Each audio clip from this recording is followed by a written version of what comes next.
Yeah, it was. I've never had that ever in training, in just anything in life. The first time ever, and it was. Download the AllStar app.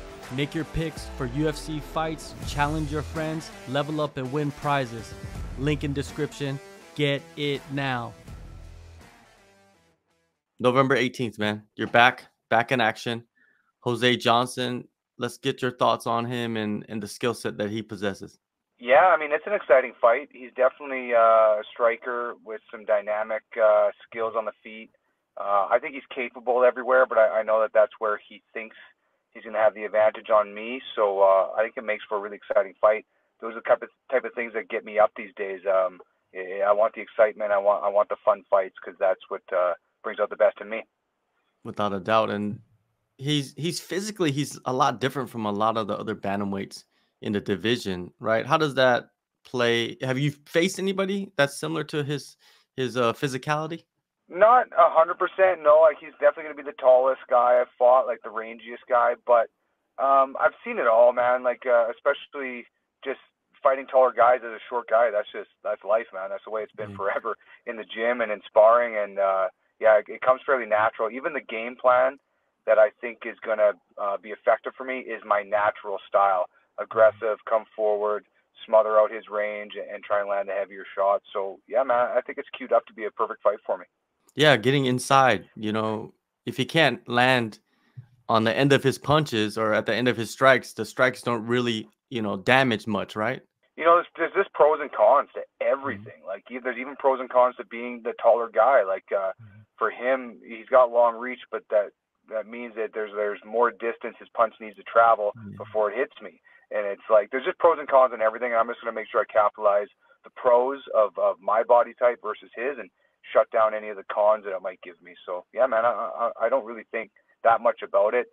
If things like that mattered as much, I just feel like we wouldn't even have to have these fights. That's why we do the fight, because you can't just tell on paper how it's going to go down. Exactly. And his UFC debut against Damon Blackshear, what'd you think of that fight? Now, there wasn't much to get from it, to be honest. I don't really hold it. Doesn't really hold that much water for me either way, because I know Jose took it on short notice, and Damon is a really tough fight, and that's a bad matchup, like, stylistically for Jose. It went terrible for him, but man, we've all had nights that go terrible. It's just the way it is sometimes. I didn't really pick up too much from that fight. Really, that one, I actually watched some of his previous fights, his Contender Series fights. I think there's a little bit more value in him in those. So, that debut not going great for him. I mean, yeah, it doesn't really change my perspective on him. I know he's dangerous. How often do you hit twisters do you go for twisters in practice? If I twister Jose, it'll be the first time I've ever done it. So he can rest easy. And your last fight, man, you've been out for over a year. I see that you suffered a shoulder injury in that last fight. How did it happen?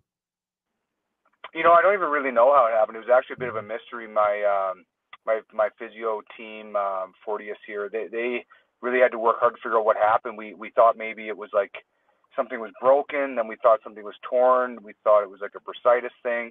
Just in whatever happened in the fight, I didn't even notice it until I was after the fight. I just couldn't lift my arm, and I didn't know what was going on. So yeah, just like a weird injury, and it took a long time to figure it out and to heal it. So it was just a slow process, but it's 100% behind me, so I'm good to go. No surgery, nothing like that needed. So yeah, and how did it impact the performance? Did it impact the performance at all? It'd be easy to say it did, but I don't really think it did. I don't think the injury really was able to take hold. It sounds kind of funny, but like, I don't think it really mattered much during the fight. That fight, though, I broke my nose really early in the first round, and that took a long time for me to get my bearings back and get everything straightened out again before I could kind of work myself back into the fight. So I took a lot of confidence from my ability to do that, because I still think I won the second half of the fight. But the damage was done, and fair play to Alatang. He got the fight. But that nose break was me pulling back on a hook, and it hit the edge of my nose. And everybody's got excuses, but if I pulled back an extra half an inch, I know I could beat Alatang. I think I'm a better fighter, But that was too much for me to overcome in that fight. So I'm still taking a ton of positives away. I think I'm better than him, and now I know it because I felt him in there, and I also felt some of my own resilience. You know, when things are rough, I know I can keep going. So it's all good. Losses, they suck, but the performance, I took a lot of positives from. Yeah, that's a perfect example of, whenever people say it's a game of inches, literally that was the game of inches right there. Yeah, I know, and it's like I don't like to be an excuse guy either, and it's like, Mhm. straight up he won, but man, I keep looking back at that fight, and when I watch it again, you can just see the definitive moment where, I really had to deal with that, and it took me the rest of that round, halfway into round 2, before I, even kind of really got my head straight again, and at that point I had too much of a mountain to climb, but whatever, half an inch one way, half an inch the other way, Yeah. maybe half an inch the other way ends up knocking me out cold, so whatever, Yeah. it is what it is. True. Was that the first time you've had your nose broken in a fight? Yeah, it was. I've never had that ever in training, in just anything in life, the first time ever, and it was, it was. I'm sure a lot of fighters go through stuff, but man, it was really difficult to deal with. I've told this story to kind of my teammates and my students and stuff, just because it's kind of like valuable. But man, it happened. I felt the pressure. I felt the ringing, the pain. It was real right away. But man, when I sat down in between rounds, I swear, before my butt hit the stool, the cut guy had me back with Q-tips jammed and the pressure and blood's pouring down. And it felt like before I even got one deep breath, it's like clackers going. I'm like, holy shit, that was my break already. Like I didn't feel like a break at all. So the next part, the start of round 2, I was kind of just getting my bearings again. So that was an experience though. I never had to experience like damage like that in between rounds. And it's different. You don't really get the same type of break when you're dealing with damage in between. So it was a learning experience, not the most fun one, but I know it now. So. Do you think that the break should be a little longer between rounds? Because I think Muay Thai, the breaks are longer between rounds, and they fight less minutes. Yeah, I mean, yes and no. I typically, it's never been an issue. I'm usually the guy chomping at the bit. Cardio is a weapon I use, but yeah, it does bring a different like intangible, right? Like how to deal with things like damage in between, because now you don't get the rest you'd normally get, and I kind of I can expect that now. It's not as much of a shock, but no, I think it's all good. The breaks are normal. The length of rounds are pretty much bang on. I think it's like, you have to be in such a high physical shape to really get through those rounds and have a high output. They've got it pretty figured out. I think it's pretty accurate. Yeah, I think if people don't understand how physically and fatiguing it is to fight, they just need to go hit pads for 3 minutes straight with the coach just pushing you, and then you'll understand like, yo, if I did this against a human being that's trying to kill me, I would probably die. You know what I mean? Especially if they're skilled. It's whenever you're in control of your output, you can do whatever. People run marathons. They do all this crazy shit, and I couldn't run a marathon, but when somebody's making you put something like that you don't want to do and makes you move when you don't want to move, it's a different kind of wear on the cardio. So Definitely. Yeah, a lot of people can't relate, no matter how much they try to. It's not the same. No, it's not. And with the shoulder, like what was the process of you getting back in the gym so you could train full blast? I was pretty fortunate that because it was an injury that I couldn't work around for a couple weeks, but after that I could train. I just couldn't train at like high intensity, so I really used the time to focus on really specific things I wanted to get better at. Like I was really working on some details for jiu-jitsu, and breaking news, I just got my black belt last night from my coach. So that was one of my goals. Like while I was injured and I wasn't able to train for a fight, I could still train pretty effectively at like 80-90%, which means I could still roll, I could still do my drilling, I could still work on techniques. I did that in boxing and in jiu-jitsu, and I had that goal. I knew I was close to my black belt, but as a fighter, I mean, you have to always put that on hold when you're in training camp. But yeah, I was able to focus on it for this year, and then yeah, just last night I got presented my black belt. I was pretty surprised, but yeah, so here we go. That's the best, right? When you're surprised. Oh yeah. Yeah. It was awesome. Congratulations, man. Hey, that's a lifelong journey right there, man. I think one of the proudest moments as a martial artist, if you train jiu-jitsu and that's the goal in your life and you could reach that anytime, because there's guys that train all like 20 years and they still don't get their black belt. Yeah, it's really tough shift. Like you can get through all your training and your skills get better and you can progress to the belts, But black belt is about mastery, and it is really difficult last step because you're already quite good. You're a brown belt. I mean, you know a lot, you can do a lot, but there's a difference between being able to do something and then fully understanding it, and understanding it to a level that you can articulate it, you can teach it to new people. Like, it's just such a deeper level. And it was a great year for me because I opened my own gym, so I'm doing a lot of coaching too. So I was really able to tie the two together, focus on the mastery, the details, the whys, and it just, without, it seems obvious now, but all of a sudden my grappling was just way better too, even though I wasn't, pushing it super hard, but just I filled in some of those details they're hard to focus on. But the injury kind of helped me do that, so I'm fortunate. Yeah, you mentioned you have your own gym now. You opened it during the time off. You have your black belt. You're a UFC fighter. What else do you need to advertise the gym, right? Nothing else, really.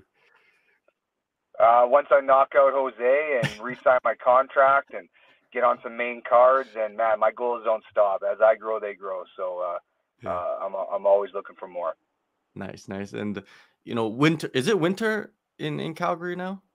Oh yeah, most of the snow's gone. We had a little snowfall, but it's warmed up a little bit. But yeah, we're full on. It's winter. Winter training camps, man. How are they in Calgary? Yeah, it's all good. Calgary's got a really cool energy to it. We're really close to the mountains. We got a river that runs right through it. Our weather is like, it's harsh, but we still get a lot of nice days and nice times too. Like even now, it's like fairly cold. It's like minus, I don't know, 7 or 10 or something like that. But the sun's shining, and like when you're under the sun and you're still under the sun, it still feels good. So I don't know. I've grown up here forever, so I'm pretty used to it, I guess. Any like outdoor ice baths in the river? Do you guys do that? Nah, it's funny. I've always had this like plan to.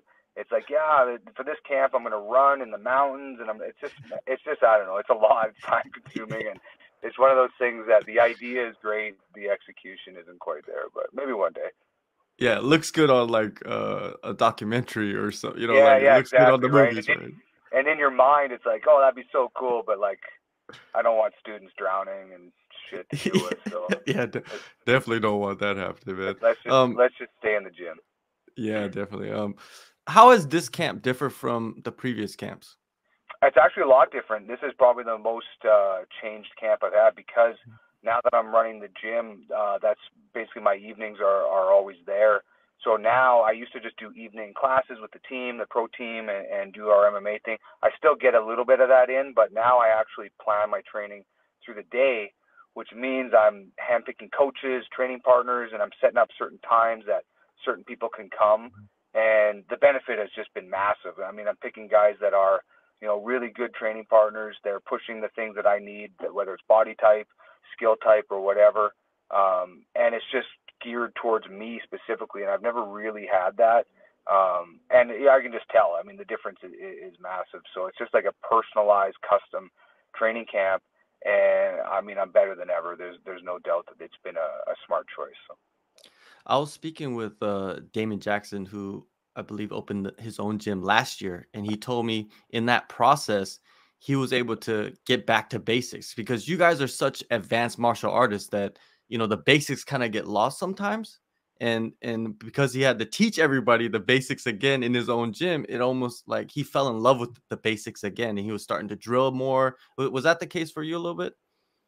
Oh, absolutely. Yeah, absolutely. Really breaking down, and even just the curiosity of your students. They're asking questions that make you really dig in and find those proper answers. And there's things that you might have glossed over it before. But yeah, the students are really motivating, man. Like my gym is, I mean, there's a lot of newer people who've been open for about 8 months now. And there's a lot of newer people that it's the first time that they ever train, so it's kind of like a white belt gym right now. But that's super exciting to me because I remember what it was like to be a white belt myself, and the passion, the curiosity. It's just it's really energizing, and I feel a lot of their support. I know they're all cheering for me and they want to see me go out there and win. So I want to make sure they know they're training with the right guy. Yeah, and the support I feel like is massive for a fighter, right? Like you have that community behind you. Yeah, it's motivating. You have to find that motivation, and it's not going to always be there. It comes in lots of different ways, and when you make the UFC and you have some success, it's pretty easy to just you're just doing it now because that's just what you do. But for me, my goals keep evolving, and the motivation I get from family support, the team support, it's just, yeah, I've been done doing it for myself a long time ago. This is all about doing it for everybody else now. You said, you're going to get the knockout. How do you see it playing out, though? Do you see it going all over the place, or do you feel like it's going to be a striking battle? Jose's just going to want to stand and trade with you. I think it is going to be a wild fight because I think we both kind of have that attached to us where we're stand-up fighters. So there's no doubt we're both going to test the other person to see what their ground game is like. I mean, I'm sure Jose has spent a lot of time preparing for guys to take him down. That's just what happens in his career. But I've had the same thing forever. So we both are very capable everywhere, and I'm going to test him everywhere. I mean, if standing and trading is something I love to do, but I'm also going to make sure that he can handle me on the ground, because if not, I'm gonna keep going that way too. So I feel really confident all over the fight right now. This is the first fight that I'm going in without this game plan. Really, it's just about executing everywhere and being better everywhere. So some of the pressure's off. If your plan is to stand up and you get taken down, you see it on guys' faces sometimes. Their energy, they're like, "Oh shit, it's not going right." For me, there is no going right or wrong. I'm going to be able to do well everywhere, and it's just exciting. I'm looking forward to putting on a really crazy fight. I want it to be wild. Yeah, it's gonna be a wild one, man. He has a lot of finishes. You have a lot of finishes. It's gonna be a finish fest. One last thing, USADA and the UFC, they're splitting ways. Were all your experiences good with USADA? Yeah, all mine were. I mean, it's been pretty easy for me. Maybe I'm not as um, hit up as some of the other guys, but I mean, yeah, it was pretty easy for me. The process was fine, but I don't have a lot to compare it to either. So all I'm going off of is what they did for me, and they would come to my gym a lot, even when I was working and coaching, and always respectful and waited off to the sides till I had appropriate time. And yeah, I didn't have a problem with it, but everybody has different experiences with that. Yeah, there's been many cases, and they're bringing in someone new. I guess you could compare it, right? When they Yeah, start. exactly. It's funny how it works too, because USADA gets.